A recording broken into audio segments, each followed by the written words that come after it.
It's time for the best show of the week. It is time to do the predictions with your boy Tristyn Spann-Ford, and we are diving in today. Can the Gophers make it 4 in a row?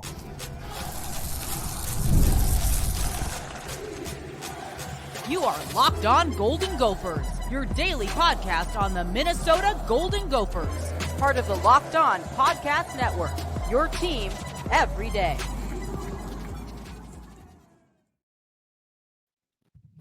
What up, Gopher fans? You're listening to Locked On Golden Gophers, part of the Locked On Podcast Network, your team every day. My name is Kane Rob, host of the podcast, former collegiate football video coordinator and recruiting assistant, here to talk Golden Gophers with you each and every day of the week. And we are joined by our boy, Tristyn Spann-Ford, our weekly co-host. Glad to have you on. I know the hype is real after that dominating win. So the Gophers absolutely smacked up on Maryland. I mean, Tristyn and I were texting during the first quarter like, yo, what is this team? Where has this team been all season? How are you feeling after that Maryland victory? Incredible. I don't know how many times I texted you throughout the game just saying, this is so fun. This is awesome. No way this is happening. This feels so good. It was beginning to end a great game. They played perfect football damn near. It was, well, maybe not perfect, but it felt right. Like it was like, it honestly felt like I was in like an perennial winning team fan. Like I was an Alabama fan. Like this is like, I understand why some of these SEC schools have such a big following, because if that's what it feels like to just beat up on people all the time, if you could get that every week, oh my God. Right. It was like, wait, this is what this feels like? Like, I mean, the Gophers have done some winning in PJ Fleck's time, but absolutely. It usually when we're seeing that type of win, it's against a non-con that's like a school you're supposed to beat. And all of a sudden you're talking about, the number 9 passing offense in the country, and we're up 34 to 10 at halftime or something. It's like, okay, like, yes, please sign me up. Where do I send my check? Can we keep this going? But I think both of us talked about it and we're like, this team could literally win any game for the rest of the season if they play like that all 60 minutes. Absolutely. That's at halftime, I was like, okay, I'm about to get delirious on this next podcast. And then after the end of the game, I was like, I don't even think it's delirious. Like it's realistic. If they play like that, they can beat any team on our schedule. And I'm including Penn State. If they play that way for a full football game, we can beat every single team on the schedule. Right. Some people might be like, slow your roll, but I'm saying the defense was nasty. And you look at the scoreboard and you're like, oh, they got 23 points. Look, some of that was just absolute filthy garbage time. Like, here's our backups. Here's our third strings. Do what you will. Like, we're going to just make sure nobody else gets injured. Now, it took a little while to get some of our starters off the field. Like, Ja Joyner had a little scare where all of a sudden we were scared he was going to be injured. And we're like, why is he still in the game? Luckily, PJ got the starters off after that, and then Maryland got like a touchdown after that, I think, or something. But really, the Gophers defense is just showing week after week after week that they can shut people down or they can give people troubles. You're talking about, this was the number 9 passing offense. USC, when we played them, were the number 12 passing offense, and we gave that quarterback the lowest amount of pass yards in both of those games and the most amount of turnovers that those quarterbacks had in both of those games. So I don't care if you're like, oh, they haven't played Penn State, they haven't played Oregon, they haven't played Ohio State. I don't care, because this defense is slowing down some of the best passing offenses and quarterbacks in the conference right now. I agree. You can only play who's in front of you, and they played lights out. You could tell that whole first half that, I can't remember Maryland's quarterback's name, but you could tell it was we right away went after him to the point where he was distraught. He couldn't complete anything, and nothing worked for their offense because of the bottle we put them in. It was awesome. Yep. I'm right there with you. So now we're going to get ready to turn the page. We're going to dive into Illinois talk here in a second. But first, I want to ask you a couple questions. So to this point in the season, what player has impressed you the most on this Gophers roster? I mean, the easy answer, it's got to be Coy. I mean, be a true freshman coming in, you thinking he's going to, see the field a little bit, return some punts. That was going to be electric. And now he's on the field making plays, making game-changing plays. It's a no-brainer. Yeah, I'm with you. I mean, the highest graded safety in the country as a true freshman. It's as a crazy. true freshman. Like, What do you say? Safety University? This is safe. This is safety school. Safety U. Tyler Nubin, Antoine Winfield Jr., Jordan Howden, and Coy Parrish said, look, I'm trying to break all y'all records. So here I come. And he is leading the conference, I believe, in interceptions right now. Like, the dude is a baller and he can rewrite the history books. But I was either going to say him that I've been most impressed with or Max Brosmer. He's the other easy choice too.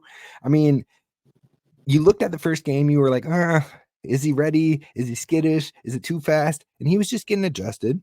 And then he gets the next two non-cons and it's like, oh, he's balling. He's looking good. Okay. Then we get the first Big Ten game versus Iowa. And we're like, there's still some moments. He's still getting, maybe it's a little too fast. Ever since that Iowa game, the boy has been on a tear. He has had 2 game-winning fourth quarter drives. Could have been 3 if that onside kick in Michigan is called the way it probably should have been. And then on top of that, you're talking about a dude who's been passing for over 70% for game after game after game, 300 yards, 4 touchdowns in this last game. He looks like he's getting better. He looks like he's like, oh, so this is what the speed's like. Oh, okay, bet. I got you. Here we go. Like, let's run it. And I agree. Illinois team, and usually I would be scared. Usually I'd be like, man, they have our number. We can't win. But having him at the quarterback, I have so much more confidence heading into this week. Oh yeah, I completely agree. Those first few weeks, you're like, okay, is this going to be, or here we go again type situation? Then he came out and it just something clicked, and I'm like, oh, I'm supposed to be here. I do this. This is what I do. And so it looks so natural for him now that we're at this point in the season, and I'm super excited to see what he does the rest of his career. Yeah, he reads the field so well, not even while he's like in the middle of the play, so post snap, but also pre snap. I mean, he's making adjustments. He's changing the calls, and that's what Illinois has capitalized on defense, is showing a lot of window dressing and showing a lot of simulated pressures and showing different things that make it look crazy. They might have 5 or 6 people looking like they're on the line, bringing a heavy blitz. All of a sudden, 3 different people that you weren't expecting drop into coverage. 9 times out of 10, I'd be like, oh my God, like, can we handle that? Ethan Kaliakmanis, like, I was a fan of Ethan Kaliakmanis. I still got love for Ethan Kaliakmanis. If he was our quarterback, I would be like, Illinois is about to wreck us because of what they do with their different pressure and stuff. Max Brosmer, I'm like, look, he might make them look foolish. He might make this look like, oh, this is easy work, light work.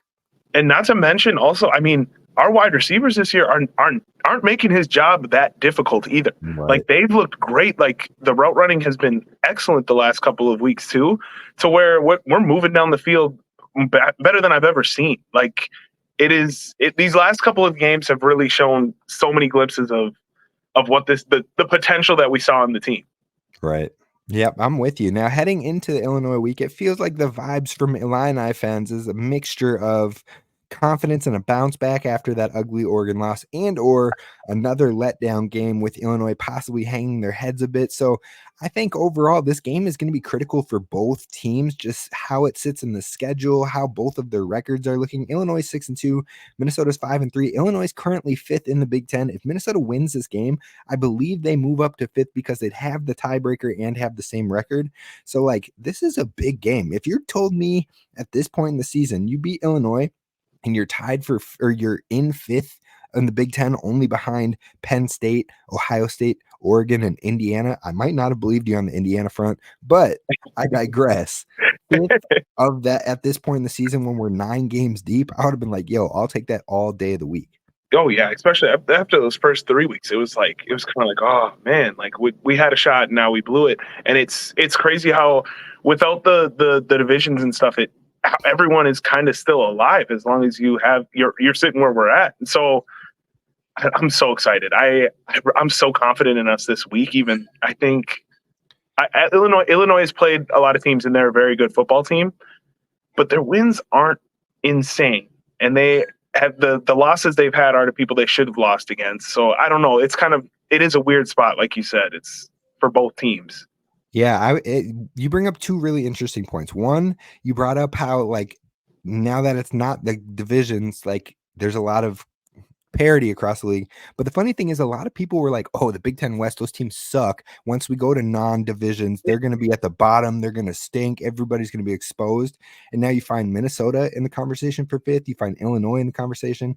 Iowa, Wisconsin, all of them have a tied record. Nebraska has a tied record of 6-2 or 5-3. Like, everyone was talking about how these Big Ten West teams are going to suck and they're in for a awakening or a eye-opening experience. And they're like, nah, bro, we're telling you, we might play a different style of football, but we're right here. Exactly. Even Illinois or Iowa, rather.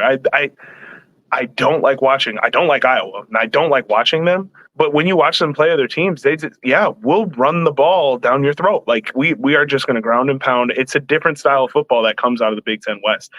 And I honestly, we're in a great spot where PJ seems like he is Finding a way to. It's a whatchamacallit, get you a girl that can do both. He literally is finding a way to adapt to this new style of football, like where he's throwing the ball a lot more. But when he needs to, let's go to the ground. Darius Taylor will put up 120, 150 on you. Easy. Yeah, I like it. Hopefully we're going to see a little bit more of Darius Taylor, not only this weekend, but moving forward. But the other thing you brought up was Illinois' victories not being too crazy impressive. Now, they've beat number 19 Kansas when they were, now that was early in the season, and Kansas has kind of fallen off, but they beat them in a single score game. They beat Nebraska, who was number 22 at the time, but again, single score game in overtime. They beat Purdue, who is the worst team in the conference right now, single score game, and then they beat Michigan 21-7. So the only more than one score game right now is that Michigan game. So overall, like, you're not wrong. Like, they've beat some teams that had some credence to them with Kansas, Nebraska, Michigan. And you can talk about like, hey, they've beat ranked teams. They have the better schedule, or they've played the better schedule. But at the same time, like, I don't know. I'm not so sold on this Illinois team all in all. I'm not either. I think they did. I mean, their schedule is hard. I don't want to overplay it because of the situation we're in. But that's why I was kind of looking at it, and that, like, even that Michigan win isn't crazy impressive. But then again, Michigan's kind of down this year, and they got stomped by Oregon, who is like what Michigan would be. So I don't know. It's very weird. They're a weird team to what their record shows. And again, I you know me, I'm not breaking down the film of these teams. So it's weird. It's a weird position to be in. All right, the last question before we dive into the true predictions of this show is, are you surprised that Minnesota is favored even though they are at home or they aren't at home, they are on the road versus a ranked opponent? Are you surprised that Minnesota is favored to win on the road versus a number 24 ranked Illinois? I don't think I can be, as a Minnesota fan, and what I know can happen and how many times I've had to mend this broken heart. I know that, yes, then I can be like, yes, this is insane. We shouldn't be favored anywhere. But in this situation, the game we just came off of and the way we played, we literally could beat anyone. And the game they're coming off of and that they just played, and still not being we're not a team where you can bounce back from. We're not like a no-name school where it's like, okay, it was a tough loss, we'll get right. We're not a get right team. Right. Easy exactly. We're gonna still put up a fight. So I'm actually not shocked this week that we're a road favorite. I think it's correct. I love it. Hopefully it's not setting us up to be hurt, but I have a similar feeling as well. But we're going to dive into the real predictions, why the people tap in, and an exciting announcement coming up next.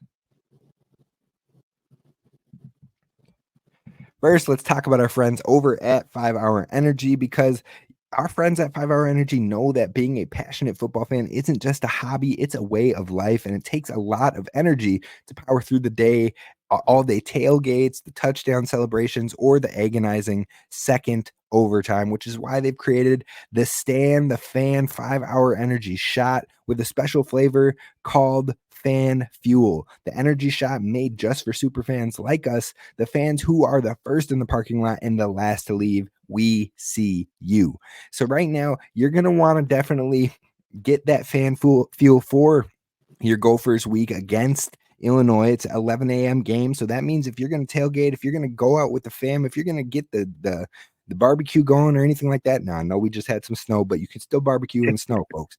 But overall, you're going to have to get up early and get yourself going. And that's why you should do it with 5 Hour Energy. And on top of that, you know what gave me a bit of fan fuel this week? When Max Brosmer had 4 passing touchdowns, one of 7 Gophers to do that since the year 2000. So overall, he had me hyped and he had me ready, and you should be ready too. 5 Hour Energy knows that no matter what team you root for, being a fan requires heart, soul, and a whole lot of energy. So whether you're preparing for a big tailgate or ironing your jersey, your game day to-do list is always a mile long. That's why the limited edition Stan the Fan 5 Hour Energy Shot is here to help you keep fueled throughout the season. Available on 5hourenergy.com and shipped nationwide.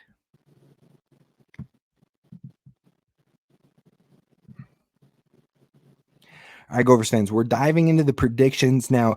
I hope y'all have enjoyed these shows. I had mentioned to folks that I'll be stepping away from the network after the football season is over. I've had some comments down below on YouTube that are like, man, I like the unbiased takes. And like, I try to be unbiased. Now, we're always going to be a little bit of a bias here with the Gophers, but overall, I've tried that, but I'm going to take some time away just because I can't do 4 to 5 shows every week. It's just too draining with a full-time day job, a baby, and all that. But I'm not going. I'm not just disappearing out of thin air. I'm going to keep Gophers content going, and I'm going to do that with my boy here, Tristyn Spann-Ford. So we're definitely going to keep this show rolling. We're going to be doing a show once a week. We need your help. So if you want to help us think of another name for the show, definitely feel free to hit me up on Twitter and let me know some thoughts there. But we're not going too far. So keep your eyes posted for that. And we will keep you with your not daily. Whew, step it back. That's why we're raising it. We're going to keep you with a once a week show going into the next year. You can't get rid of us too far. So these predictions will roll on, but let's dive into the predictions right now, Tristyn. So first off, I got to let you know the score is back. Your boy came back. He got the dub. We had some huge calls last week and we stood up, and look, thank you, Coy. Thank you, Cody Lindenberg. Like, I got a lot of thanks to give for those predictions last week, but I'm looking to keep it rolling. So first off, first question, do the Gophers prevent Illinois from scoring on their first offensive drive? I think they absolutely do. I think the Illinois is going to have to figure us out, and it's going to take a couple of drives. I am also going to say yes. I actually think this game is going to end up feeling like an old school Big Ten game. I think it's going to be an ugly, like, punch after punch, swing after swing, but the score is going to be lower. Like, it's not going to be like a 38-40 game or anything like that. I think we're going to be maybe in the 20s or teens, really trying to take over in this one. So I'm going to say yes as well. Next question, will Daniel Jackson break 100 yards receiving this week? I really think he does. They're just playing so well. Max is rolling right now. Confidence is at an all-time high. I'm on the opposite side. I'm going to go on no on this one, but that's because I think Darius Taylor is about to go absolutely bananas this week. Just to let you know, Tristyn, I know you don't dive too much into the stats in the background of that portion, but Purdue had 2 running backs that ran for over 100 yards versus Illinois. Penn State had nearly 2 running backs run for over 100 yards. One had 102, the other one had 94. I believe Tawi Walker, Wisconsin. Maybe I'm thinking of a different one there. I know that multiple backs, I had the numbers from earlier in the shows, but I'm not trying to click through right now and find it. There are multiple backs that have just been gashing this Illinois defense, and I think that is teeing Darius Taylor up to go crazy this weekend. I love everything you just said. You are correct. I do not read stats because I just don't. But I love that. If it happens, I am very, very excited for it. Oh, okay. I did click back while you did that. So Michigan had 87 and Oregon had 83. A running back with 87 and 83. Oregon also had another running back with 56 and 44. I mean, people have just been running all over this Illinois team. So keep that in mind. We're going to talk about Darius Taylor here in a second, but first let's talk about the Illinois quarterback. Will Luke Altmyer pass for over 210 yards in this game? That's about his average on the season, 210 yards. Do you think he's over, or I guess the question is, will he go over 210 yards? I think it's got to be under. I mean, I'm just confident. I hate that these are going to be homer picks, but our defense is playing lights out, and if anything, it's the run game where we kind of start to get sketchy on. So I don't think that's going to be the case. So I'm going under. I'm going to say no as well. But I think it will be close. I think Luke Altmyer is a pretty good quarterback. But we'll see what happens. This Gophers pass defense has been one of the best, top 10 in the country for like 5 straight weeks now, something like that, 6 straight weeks now. So I don't think Luke Altmaier is the difference maker that's like, oh, this is where it's really going to hurt us or gash us or take it over. If Miller Moss got slowed down, Billy Edwards Jr. got slowed down, I think Luke Altmaier is one of those type of guys. Now, if we're playing Dylan Gabriel, maybe I'm like, oh, I don't know about this one. But even Drew Aller, I think Drew Aller has a ton of upside over at Penn State. I still don't know if he's going to gash this Gophers defense. We'll find out. Their tight end is pretty nasty over there, but we're not talking about Penn State this week. Yeah, so I digress. All right, next one. Which Gopher gets an interception in this game, if any? I already got him as my defensive player of the week as well, so I'm going to go ahead and take Justin Wally. Ooh, Jay Wally got his first pick 6 of his career last week. I definitely like the pick. If you're going with that, look, everything in my heart and soul wants to take the easy money on Koi Parrish. Like it just feels too easy, too right. But I'm not gonna do it. I'm not gonna take the bait. I'm gonna go with Ethan Robinson. I think he's gonna have a bounce back this week. He hasn't been doing bad, but I think he's gonna find himself in that interception category this week. All right. Over to Darius Taylor. How many rush yards do you think Darius Taylor finishes with in this game? Well, since you talked me into it, zillion. Let's say I want to guess 132. All right, my brain was going to 133, but now I feel like that's like just plain ridiculous and whatnot. Locked in. So you trying to Price is Right me? Yeah, right. I am gonna go. It feels so wrong. I'm gonna go with. Screw it. I'm going 145. Let's get it. Let's go. Let's go. Everything Amy was saying, go less. Like go to like 115 or something. We're doing the thing where we are both feeling super confident, and we're trying so hard not to get let down, not to chase this. Ready for the pain. I'm going 145 rush yards from Darius Taylor. It's because I think the Gophers aren't going to pass as much this week, but I think Darius Taylor's going to have 1 or 2 huge runs this week. All right, who leads the team in tackles? Let's go with Maverick Baranowski. It's kind of a toss up between. I mean, him and Cody Lindenberg obviously are the go-to guys, but I'm thinking Maverick this week just for fun. I'm going with your boy. I'm going Danny Strigo. I think he's going to find himself in the run game a lot this week and get some tackles, maybe even have a sack this week. All right, we're going to move on to offensive and defensive players of the game before we get to those final score predictions. So I'll let you pick defense first because you said you're going with Justin Wally.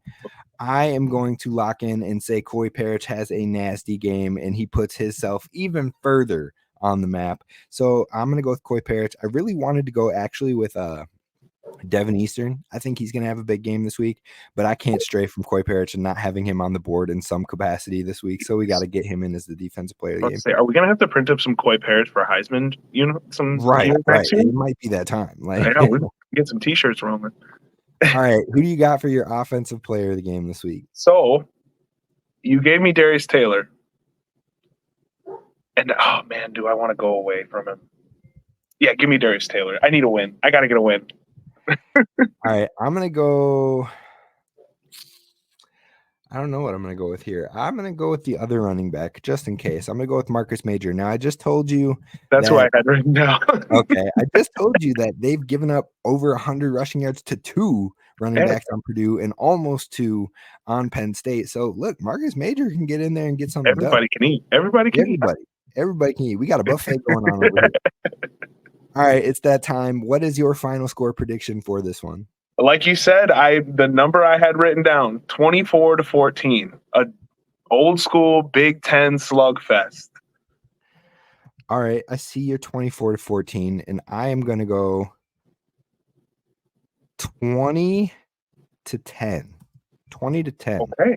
In favor of Minnesota. We both have Minnesota favored there. If you didn't get the rest of this show, we'll see if we have any calls on Minnesota not winning this week. I think, or not this week, but in the prediction shows this year, I think Penn State's going to be the big question for us. We're going to have to see how these 2 games go. But there's a lot of time.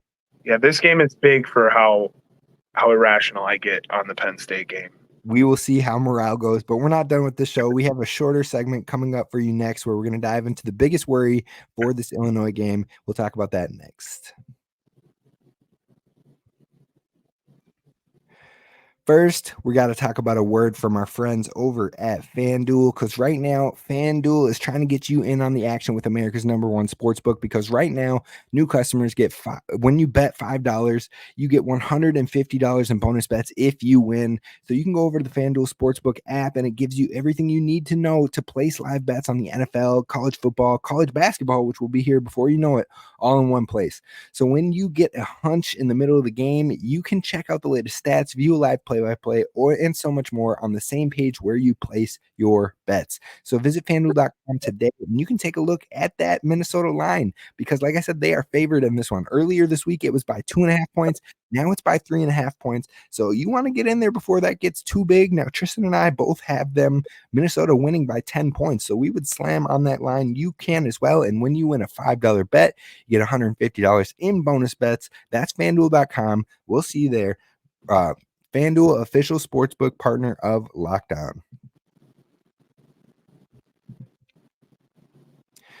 All right, Tristyn, we're going to wrap this one up real quick with just the biggest worries that we have headed into this Illinois game. Now, I'm going to kick it off first.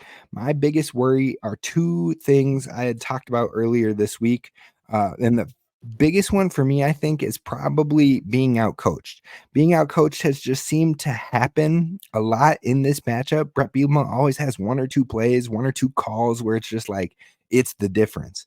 And PJ's been on a heater this week or this year so far. He's been doing really well. He's been making the right calls. He's been surprising a lot of the media, a lot of the fans, and everybody else. So I think that if he can keep that going, Minnesota should win this game. But I think the only way Minnesota loses this game is either being outcoached or self-inflicted wounds. Those are my two biggest concerns for this one.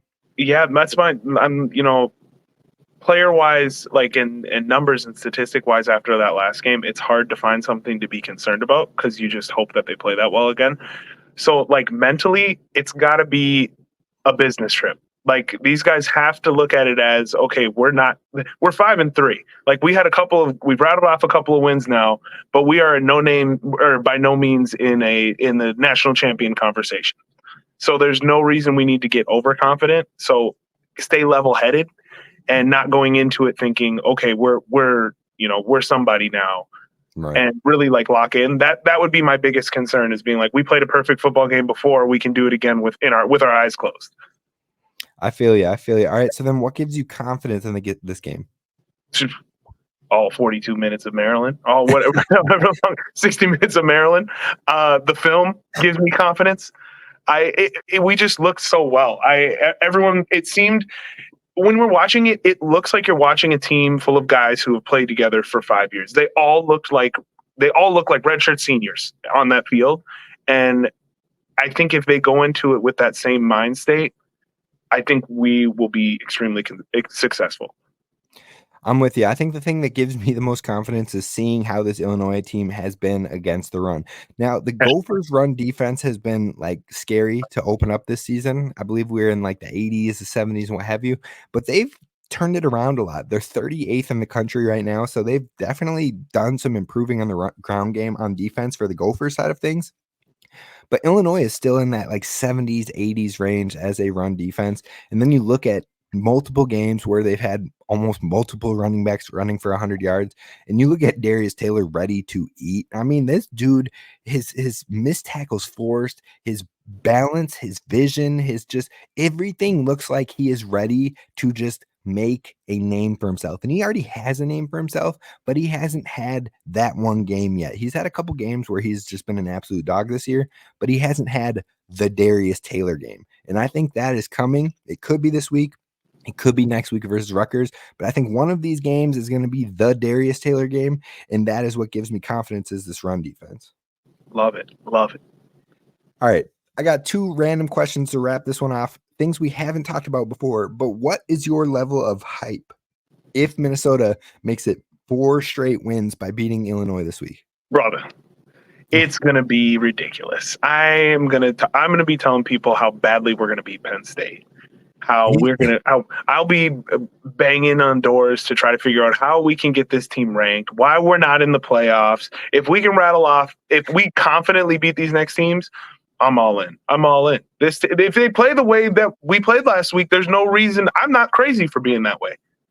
Yeah, I like it. I like it. Now, you kind of teed me up a little bit there. So I was going to say, if we beat this game, we win the Rutgers game, and we are 7-3 by going into the Penn State game, the final home game of the season.